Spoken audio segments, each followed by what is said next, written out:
Happy July 4th weekend, everybody. First off, I want to say please forgive me for not making a video on this channel in many months. But we all go through our personal stuff, and sometimes we have to disappear and try to figure out what we're going to do with our lives and try to heal our hearts, our minds, and our soul. I am coming to you from the bathroom, but it's because it's got pretty good lighting with all the white walls, and I get to sit down and just talk about something that's important to me or that I want to tell everybody out there that's listening. Without going into too much details, I wanted to tell you a story about Richard Donner. The director from the Goonies, Superman, many other amazing movies that we watched in the 80s, the 90s, etc., has passed away at the age of 91.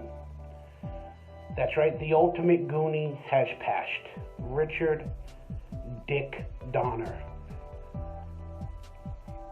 I had the pleasure of working with Richard Donner, and he honestly, at that moment in my life, saved me and my family's future by hiring me for a job. So, I've lost a few friends, directors in the recent years, like Danny Liner from Dude, Where's My Car? He passed away a few years back, and now, as of Monday, Richard Dick Donner passed away. And here goes the story. I had the pleasure of auditioning for a show called Tales from the Crypt for HBO. It was like a 3-episode movie where they had 3 individual episodes, and I got the audition. I don't remember the exact year, but it was probably 89, 90, somewhere around that range. And the audition was for Richard Donner. So I officially went to producers and director. I guess I had a little bit of a following, or I was a little bit popular. So sometimes you get an audition without having to go to the casting director. You go to the producer, the writer, the director. It's called like a callback, and sometimes you get it as a first call with the casting director. So I got like a callback with the casting director, the producer, the writer, the director for my first audition. It was a small part where I played like a carnival kid shooting arrows at this guy at a carnival. But I went to the offices, I believe it was in Westwood, somewhere in Hollywood, for Richard Donner.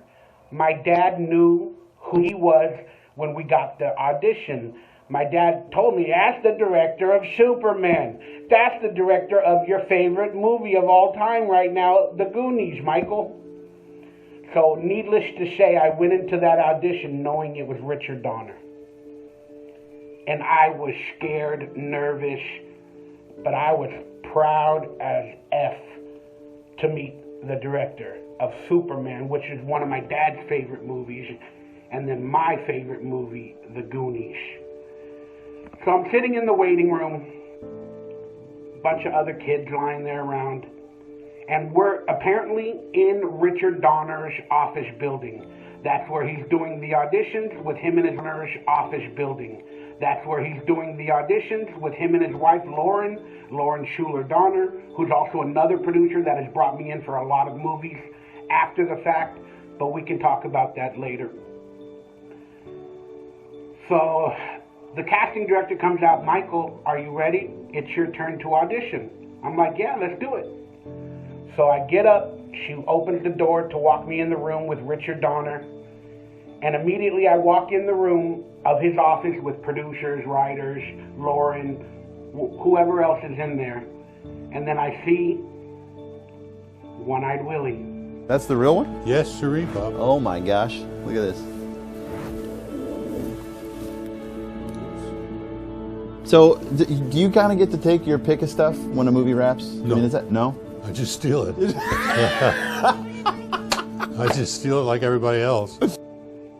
He had the skull of One-Eyed Willie in his office in a containment unit with gold doubloons around One-Eyed Willie. This is my favorite movie. I'm here to do an audition for Richard Donner. But I saw One-Eyed Willie when I walked in. So the casting director goes, this is Michael Bauer. He's reading for the role of Tommy or whatever the name of the character was. And I run to One-Eyed Willie and I look at him right in front of me in the container with all the gold doubloons. I start whispering, how you doing, Willie? Good to see you. Richard Donner and the producers start laughing. Then I hear Richard Donner say something maybe like 30 seconds later after I'm talking to Willie. You know, I'm in my own little world with Willie. Richard Donner goes, hey, you gonna audition for me, kid? And then I looked at him, I go, shh, I'm talking to Willie. Because that was my moment with Willie. Just like Mikey had it in the actual Goonies movie, he had his moment, I had my moment. That's how unique of a person I am, that I don't care about the audition. That's One-Eyed Willie. So they all laughed again when I said, shh, I'm talking to Willie. They literally let me sit there for a minute or two.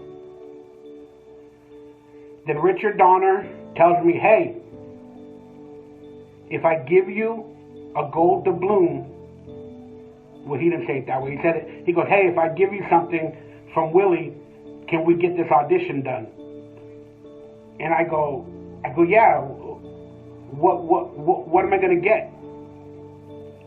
He stands up, walks to the case, picks it up, grabs one of the fake prop gold coins or whatever, and hands it to me. And I'm gonna tell you, oh, where is it? Where is it? I lost it. I'm sorry. I moved a couple of times in my life. I don't know what I did with it. You would think it would have been my prized possession, right? I would have too. But I had some struggles in my life early on where I was partying. I started to drink a little bit. I don't know what I did. I lost it. I also lost a hard drive with a lot of life pictures, like a lot of amazing on-the-set photos of certain projects that I took. I had a hard drive way back in the days when hard drives were like 1 gigabyte only. I lost one of those hard drives because I dropped it in water. I lost thousands of pictures. But that's neither here nor there. But he hands me a gold coin from Willie. Wow. So then I think I told Willie, hey, you know, it's good to see you. And then I went to go do the audition. Somebody's honking outside. Then I went to do the audition. So then I read the audition, and I basically went home.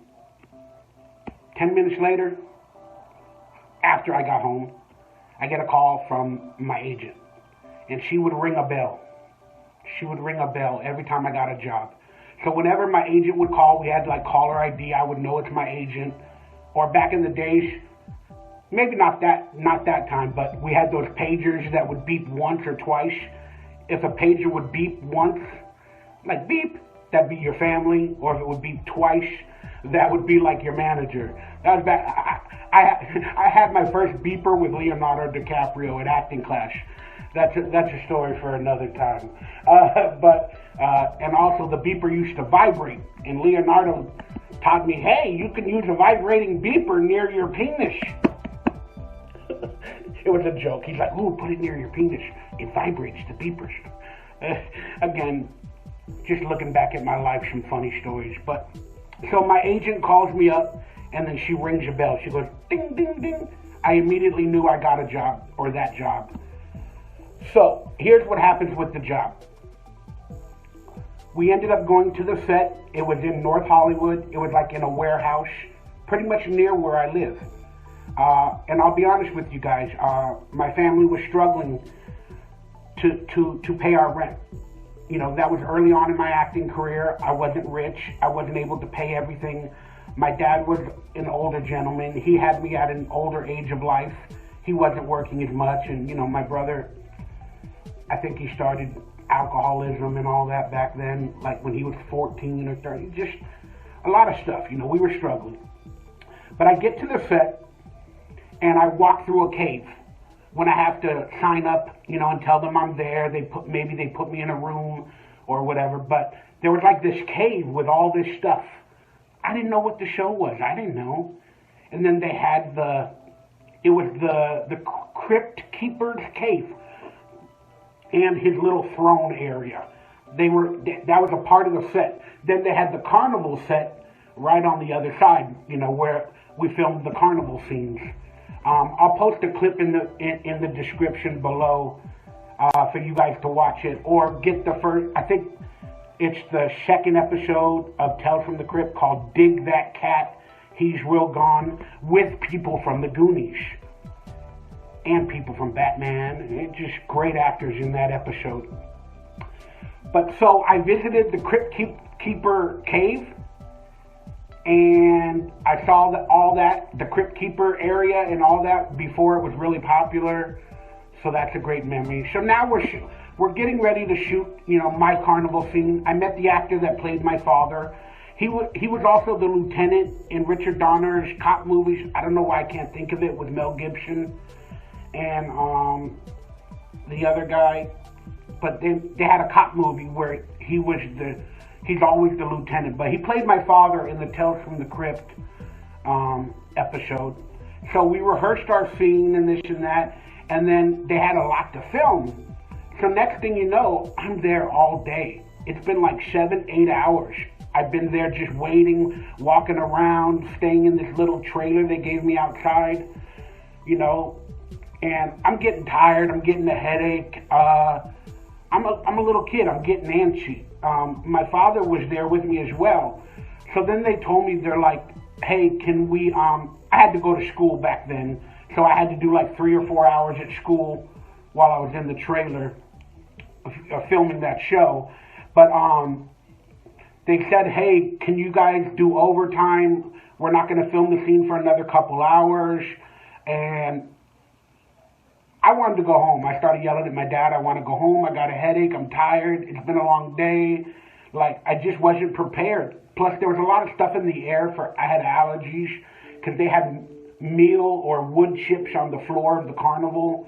You know, smoke for the, and the cave had all this paint. And it was just killing me. That's why I had a headache. And I have, you know, pretty bad eyes as well. But I wanted to go home, okay? But then all of a sudden,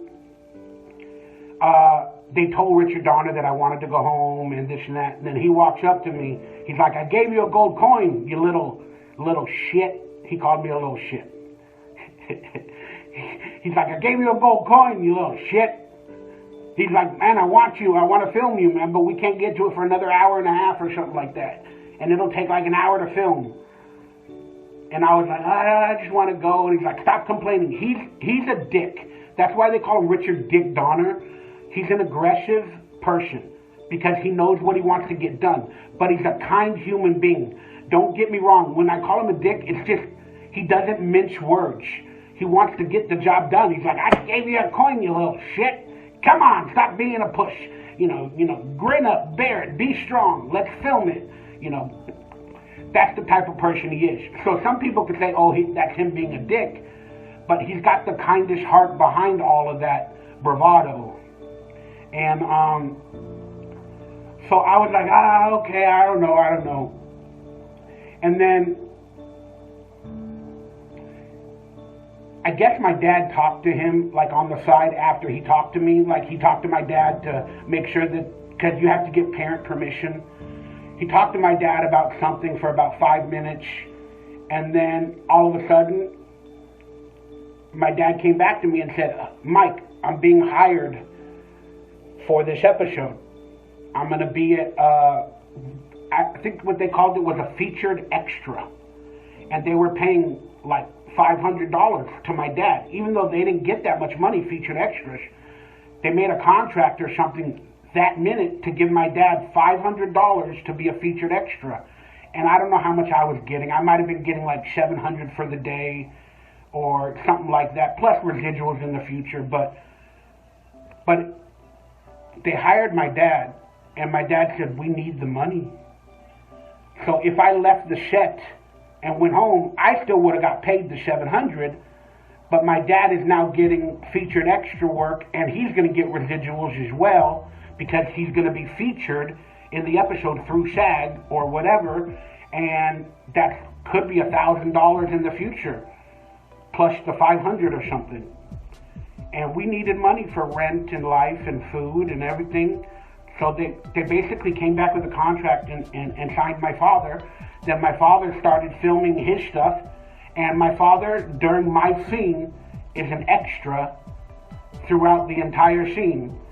So basically, Richard Donner helped us out by giving us more money to save my family and to help pay our bills and our rent and everything, by just making a job for my father while we were there.